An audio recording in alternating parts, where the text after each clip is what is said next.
Welcome to the What is Stoicism podcast.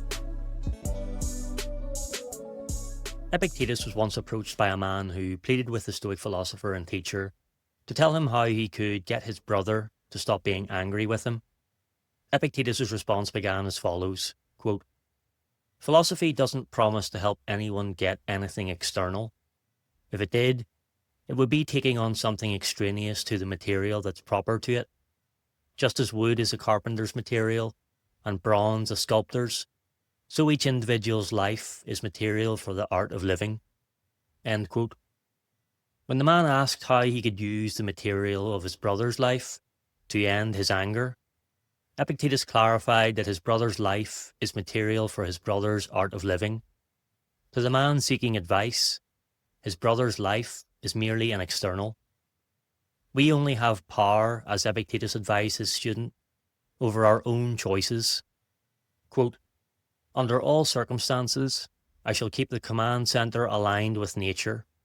Whose command centre? That of the individual in whom I am to be found. End quote. Accepting the futility of trying to stop someone else's anger, the man then asks Epictetus how he can remain in accord with nature, even if his brother refuses to make peace with him. Answering, the Stoic calls for patience. Quote, "Anything of any importance takes time, even a bunch of grapes or a fig. If what you were telling me now was, 'I want a fig,' I'd reply, 'Be patient. First let the tree flower, and then fruit, and then wait for the fruit to ripen.' So given that it takes time for even a fig tree's fruit to mature, and it doesn't happen overnight, are you wanting to get the fruit of human intelligence so quickly and easily? You shouldn't expect that, even if I were to promise you it myself." End quote. It's a scenario you've probably experienced yourself. Perhaps someone has reacted negatively to something you've done and remained angry at you for a prolonged period of time. You're desperate for their anger to end as soon as possible and try to think of the ways in which you can make it happen.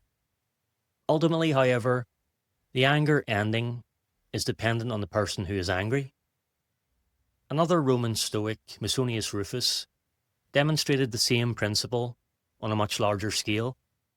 Like many philosophers of his era who were subject to the rash whims of emperors, Musonius spent long periods in exile. Roman rulers, Vespasian in Rufus's case, would often see philosophers as a threat to their authority and banish them from Rome to extinguish their influence on the population. True to Stoic form, however, Musonius didn't view his fate as a catastrophe. In fact, he used it as the perfect lesson to teach his students about the principles of philosophy. Quote, "Have I been deprived of freedom of speech? Have I been bereft of the privilege of saying what I think?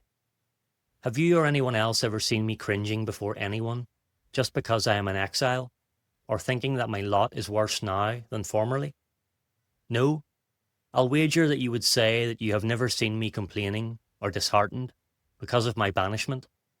For if I have been deprived of my country, I have not been deprived of my ability to endure exile." End quote.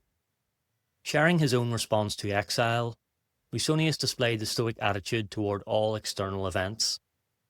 The events themselves don't upset us. Only our judgment of them does. No exile or public slight can take away our internal faculties, our freedom to think as we wish. As Musonius explained, we can't be stripped of the virtue we cultivate and practice either.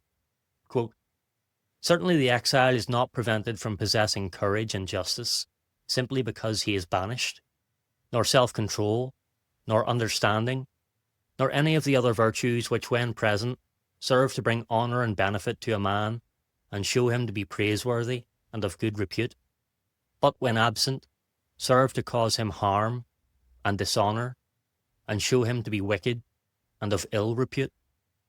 Since this is true, if you are that good man and have his virtues, exile will not harm or degrade you, because the virtues are present in you, which are most able to help you and to sustain you.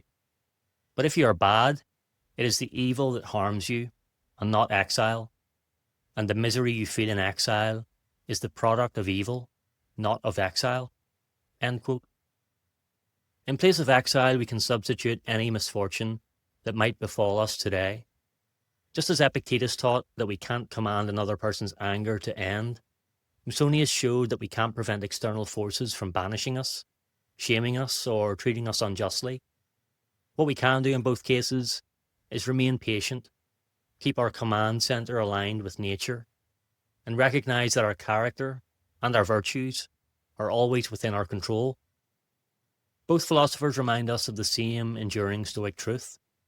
Each individual's life is material for their own art of living. What happens outside us, anger, exile, or misfortune, can't dictate whether we live well. Only our own choices can.